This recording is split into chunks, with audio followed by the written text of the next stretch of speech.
Hello again, fellow historians. Today we'll be talking about a brief history of the overview of world history.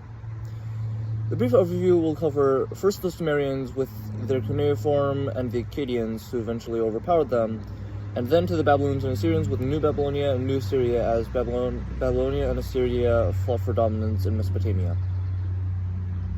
So the Sumerians had cuneiform, and they were the first ones to discover writing and some of mathematics and some base systems. Acadia was led by Sargon I, who conquered Sumeria, and then Sargon II, who made Akkad great, because he was called Sargon II or Sargon the Great.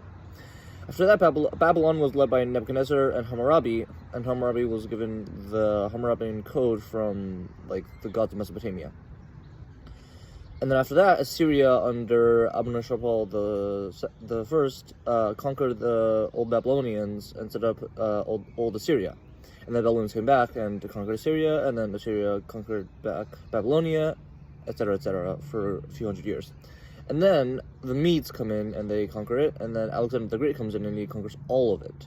And he sort of built on the Greek conquests of Philip, his father Philip II of Macedon.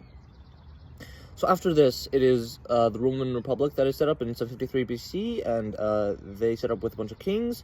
But once the last one, Tarquin the Proud, dies, then the empire set up under Julius Caesar. And after Julius Caesar dies, it goes to Augustus, and then eventually the end of the Western Empire is during Julius Nepos and Romulus Augustus' terms. But after that, it turns into the Eastern Empire is the next continuation of this empire stage, which would be the Byzantine Empire under Justinian the Great. But that actually finishes under Constantine XI Palaiologos, which is ended by Mehmed II, and Sultan, who becomes quote-unquote de facto emperor. After that, it is sort of the Holy Roman Empire that takes up the mantle and all of Western Europe. And up to now, so after the 30 Years' War and the Great Northern War, basically Sweden and the Protestant League are sort of out of power, and essentially the big powers now are France, Russia, Spain, Britain. But after the Napoleonic Wars, France is out as a great power, at least temporarily, after the Congress of Vienna, and it is Austria, the German states, Italy, Russia, Britain are the big states. And then eventually, after France comes back and they have the Franco-Prussian War, Germany gets too powerful, World War I starts, World War II starts, the Cold War starts with the Truman Doctrine, to Nikita Khrushchev. Eventually becomes the Cuban Missile Crisis in 61 and the Bay of Pigs in 62. And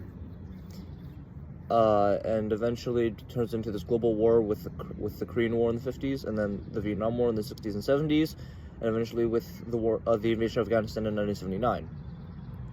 With the Olympics, they end in 1980, and this sort of ends most diplomatic conversations between the US and the USSR during the early 1980s until Gorbachev and Reagan sign a treaty that sort of give a era of detente, i.e. openness and friendship and stuff.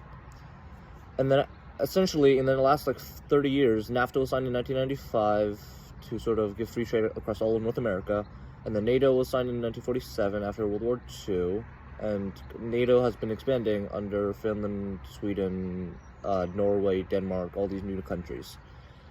And currently, the major world leaders who sort of are most influential are U.S. President Biden at this point, British Prime Minister Rishi Sunak, Indian Prime Minister Narendra Modi, Russian dictator Vladimir Putin, North Korean dictator Kim Jong-un, Chinese President Xi Jinping, and then Japanese Prime Minister Fumio Kishida, and then French President Macron, and German Chancellor Olaf Scholz. And these are sort of the current power brokers that make up the G7 and basically the former Warsaw Pact that were sort of against each other, but these are all members of the current UN Assembly, which are sort of like an intermediary assembly that will sort of work out any issues, except that it sort of is very inefficient and does not truly sort of embody the idea of a peacemaking organization, because the Security Council is made of the U.S., Russia, China, France, and Britain. They get along with nothing, and nothing actually gets done, except for maybe the most obvious things that everyone agrees to. But other than that, they agree to nothing substantive. Thank you.